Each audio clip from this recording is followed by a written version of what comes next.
Método de álgebra compleja. Para entender el método es necesario recordar algunos conceptos del álgebra lineal. El primero de ellos es grupo. Un grupo es un espacio vectorial que tiene asociada una operación, como esta, llamada multiplicación escalar.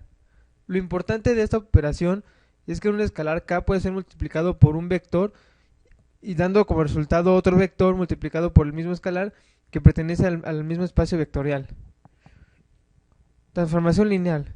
Sean B y W espacios vectoriales sobre el mismo espacio o campo K y T una función de B en W, T es una transformación lineal si para toda par de vectores U minúscula y V minúscula pertenecientes a el espacio B y para todo escalar K minúscula perteneciente a K se satisface que primero la transformación aplicada a la suma de los dos vectores es igual a aplicar primero la transformación a un vector y luego sumarla a la transformación aplicada a otro vector. Y segundo, la transformación aplicada a la multiplicación de un escalar por el vector es lo mismo que primero aplicar la transformación al vector y luego multiplicarla por el escalar. Para la aplicación de mecanismos utilizamos la siguiente transformación lineal. Se conoce como ρ, donde P es igual a P1 y P2 que pertenecen a V y está fijo. Y P1 y P2 representan los parámetros de rotación. P1 es la cantidad de rotación y P2 es el eje de giro. La operación multiplicación de dos vectores en este espacio está definida como x1, x2 por y1, y2 da como resultado x1, y1 menos x2, y2, x2, y1 más x1, y2. Podemos comprobar que ρ es una rotación, ya que cumple con... Es una transformación lineal, es ortogonal y tiene un determinante positivo. Por estas tres condiciones podemos decir que ρ es una rotación. Metodología de estudio. Para analizar el mecanismo por medio de la álgebra compleja, definiremos los siguientes pasos. 1. Definir las bases inerciales y móviles.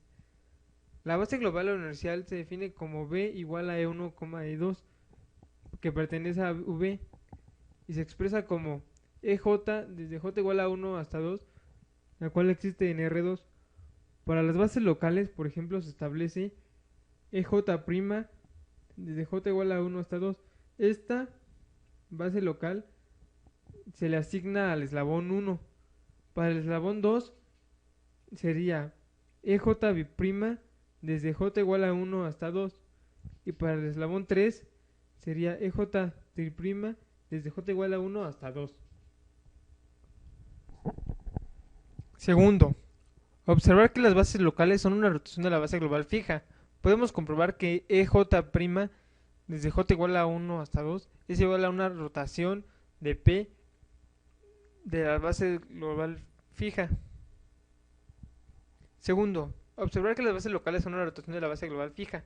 Podemos comprobar que EJ' desde J igual a 1 hasta 2 es una rotación de la base local. Segundo, observar que las bases locales son una rotación de la base global fija. Podemos comprobar que EJ' desde J igual a 1 hasta 2 equivale a una rotación de la base local. Segundo, observar que las bases locales son una rotación de la base global fija. Podemos comprobar que EJ' desde J igual a 1 hasta 2 es igual a una rotación de las bases globales o inerciales.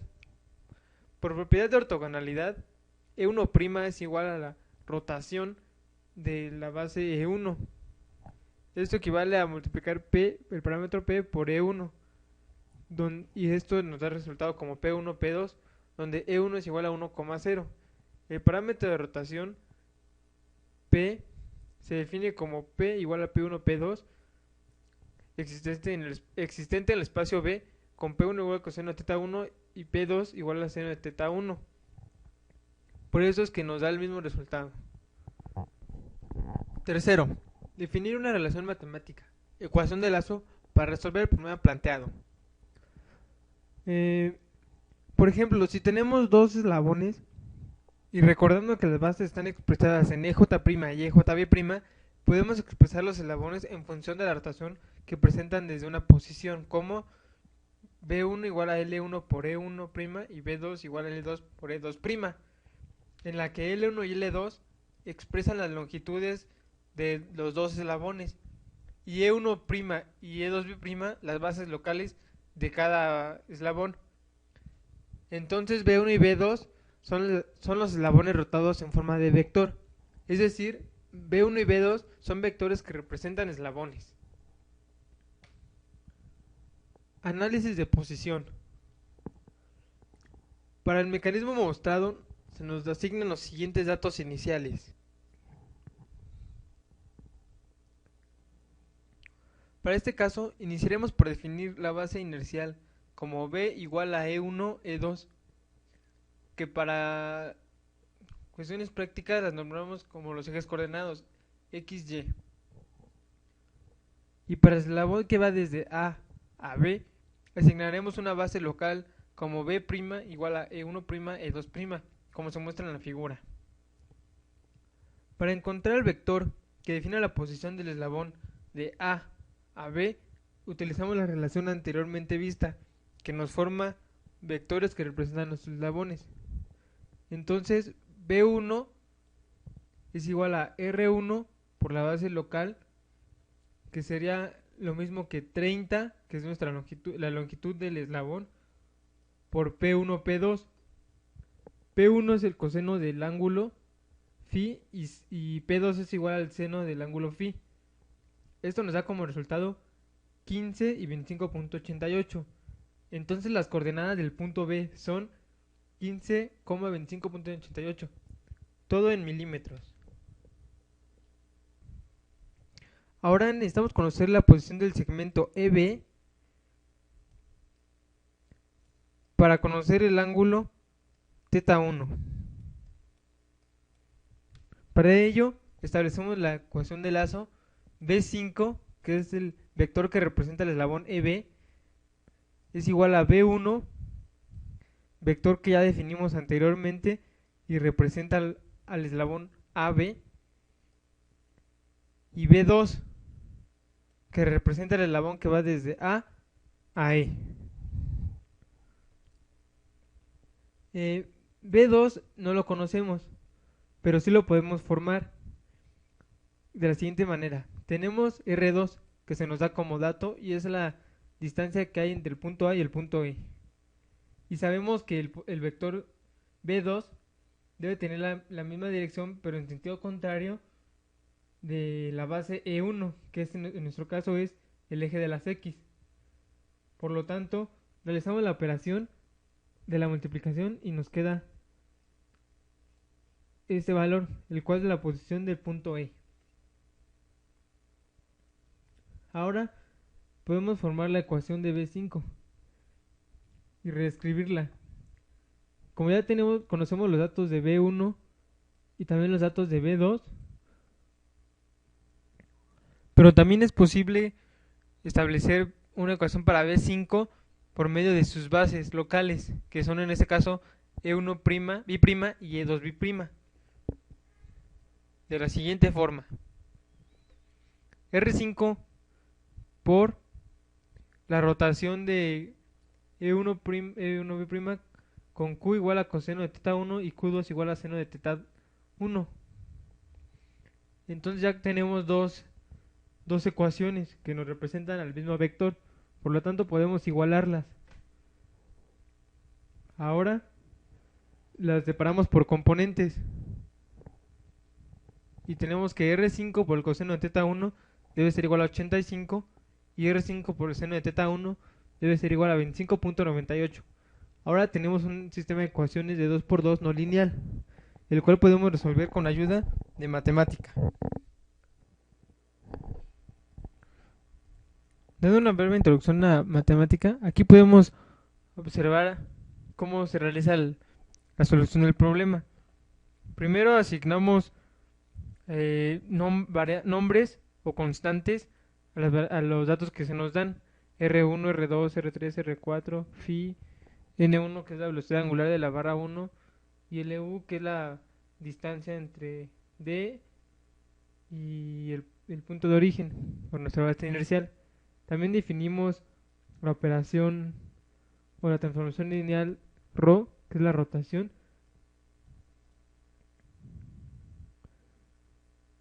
y evaluamos la celda dando clic derecho y dando evaluar, o con la combinación de teclas Shift y Enter.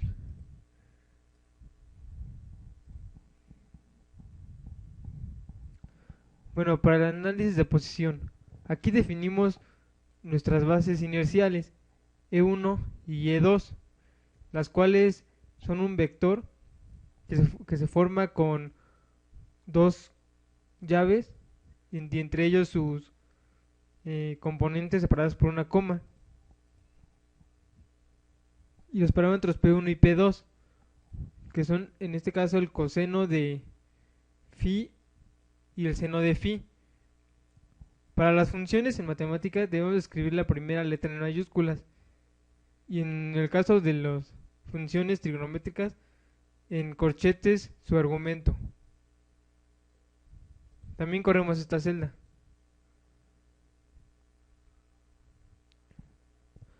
Ahora para la posición de B y E, definimos otra vez P1 y P2 como P, y definimos aquí las bases locales de este eslabón, que son una rotación del E1 de nuestra base local.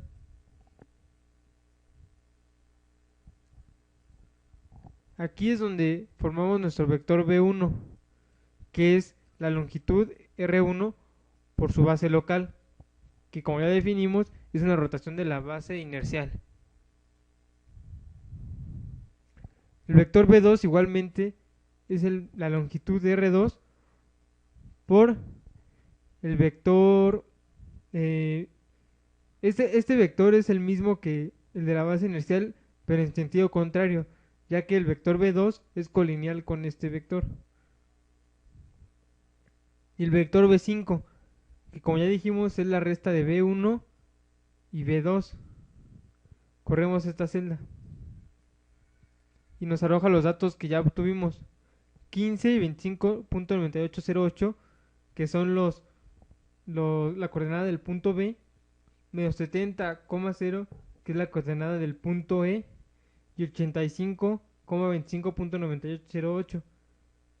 Esta es la coordenada del punto B en relación con las bases locales del eslabón B5.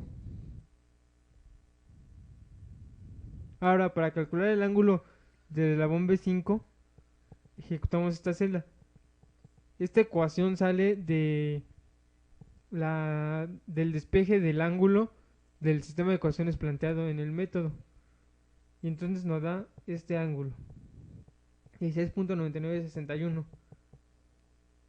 Para su longitud solo es cuestión de elevar al cuadrado y sumar